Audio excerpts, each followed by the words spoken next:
Buenas para todos, mucho gusto, mi nombre es Lady Andrea León y el día de hoy voy a hablarles un poquito sobre la educación inclusiva a nivel internacional.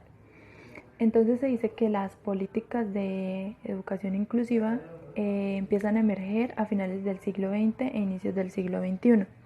Allí es donde se empieza a hablar sobre calidad de la educación y sobre toda esta temática. En 1948 se dice que todo o se estipula que todas las personas tienen derecho a tener una educación. Se realiza en 1990 por la UNESCO una conferencia mundial de Home en donde pues aparte de que declaran que la educación debe ser para todos, se fijan unos objetivos. Estos objetivos son los siguientes: equidad, fomentar la equidad, ampliar los medios de alcance de la educación básica, mejorar el entorno de aprendizaje y universalizar la educación y el acceso al aprendizaje. De 1994 se realiza una conferencia mundial sobre necesidades educativas especiales por la UNESCO, en donde se enfocan en la calidad de la educación y en la accesibilidad, ya que muchos países, a pesar de que son ya subdesarrollados, las personas prefieren desertar de la educación.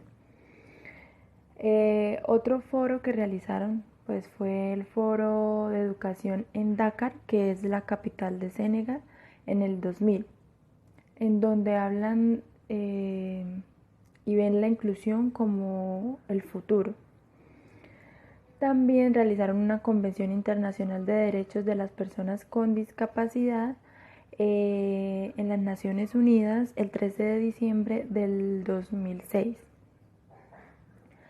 Y por último, se estipularon, en algunos países se estipularon como metas, las cuales tienen para el 2021 ya que las personas empiecen a, a ver la inclusión como un estilo de vida. Buenos días, docentes y compañeras. Mi nombre es Mayra Sandoval y el día de hoy les voy a contar un poco sobre lo que ha sido la cronología de la educación inclusiva en nuestro contexto nacional. Como primer aspecto importante tenemos que en 1925, a partir de la Ley 56, se creó el Instituto de Sordomudos y Ciegos. Más adelante, en el año 1939, por la Ley 143, se crea la Federación de Ciegos y Sordomudos.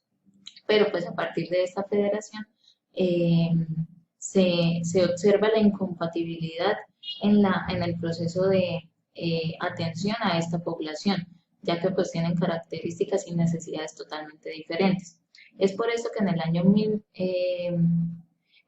a partir del decreto 1955 se crea el Instituto Nacional de Sordomudos y el Instituto Nacional de Ciegos en Colombia, para que tuviera la oportunidad de atender a las poblaciones, las necesidades de formas independientes y fuese mucho más satisfactorio.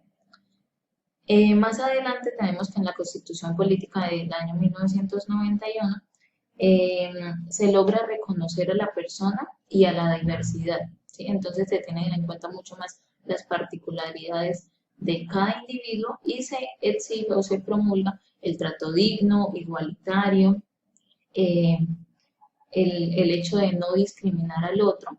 Y pues digamos que se hace una anotación importante y es la atención especial a las personas que se encuentran en algún tipo de condición de vulnerabilidad, ya sea económica, física o social. Tenemos que en el año 1944 se genera la Ley de Educación y específicamente en el capítulo 1 del título 3 se dedica a la educación para personas con limitaciones o con capacidades excepcionales. Entonces se empiezan a desarrollar acciones pedagógicas y terapéuticas que permitan el proceso de integración académica y social de estas personas al contexto educativo.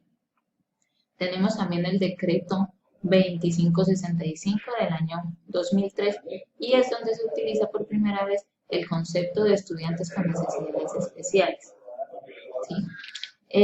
Otro dato importante es que en el año 2002, el decreto 3020, en donde el Ministerio de Educación Nacional logra fijar aquellos parámetros que se deben tener en cuenta dentro de las instituciones educativas y dentro, digamos, del personal que hace parte de esas instituciones para atender a las personas con algún tipo de necesidad especial educativa. Tenemos también el decreto 366 de febrero de 2009, en el cual se organizan de una forma mucho más formal los servicios de apoyo pedagógico para la atención de estudiantes con discapacidad o con capacidades y talentos excepcionales. ¿No? Tenemos también la Ley Estatutaria 1618 de febrero 27 de 2013, en el cual se establecen aquellas disposiciones para garantizar el pleno desarrollo de los derechos de la persona con discapacidad. Entonces, se reconoce legalmente y se debe tener como mucho más en cuenta los derechos que poseemos todas las personas, sin importar las particularidades con las que contemos. En el año 2006, la ley 1346 de julio de 2009, en donde se aprueban y se adopta la Convención de Derechos de las Personas con Discapacidad. Y es en el año 2006 en el que el Ministerio de Educación Nacional desarrolla y empieza a circular la denominada Guía 12, a partir de la cual se fundamenta conceptualmente la atención en el servicio educativo para las personas con necesidades especiales o con capacidades excepcionales. Específicamente, esta cartilla va dirigida a la atención de 7 grupos poblacionales en los que se encuentran limitación auditiva, limitación visual, sordoceguera, autismo, discapacidad motora, cognitiva y capacidades y talentos excepcionales.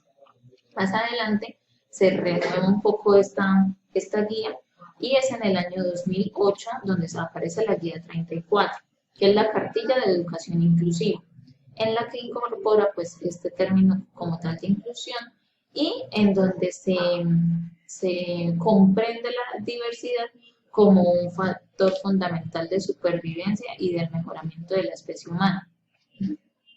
Para finalizar, tenemos que el decreto 1421 de agosto de 2017, en el que se actualiza un poco el lenguaje que se debe utilizar para abordar la inclusión y la atención educativa a personas con algún tipo de discapacidad. Entonces se empieza a dejar de lado un poco los términos, algunos términos como despectivos, y empezamos a llamar, digamos, a la persona con algún tipo de discapacidad o algún tipo de necesidad, más no se enmarca la persona como tal en esa condición. Entonces este fue como el pequeño recorrido que realizamos mi compañera y yo, y espero que la explicación pues les haya dejado un poco más claro la infografía que hemos realizado.